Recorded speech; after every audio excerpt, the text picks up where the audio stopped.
வாழ்க வளமுடன். இது மாவு என்னங்கன்னா, காளா நமக்கு அரிசிங்க. இது காளா நமக்கு அரிசி 1 டம்ளரு, நம்ம இட்லி அரிசி 1 டம்ளரு, உளுந்து 1 டம்ளரு, வெந்தயம் 1 ஸ்பூனு இல்லை ஊற வச்சுங்க.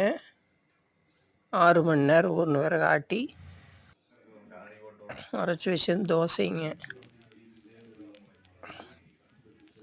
தோசை நல்லா இருந்ததுங்க. தோசைக்கு தேங்காய் சட்னி வச்சுருந்தேனுங்க.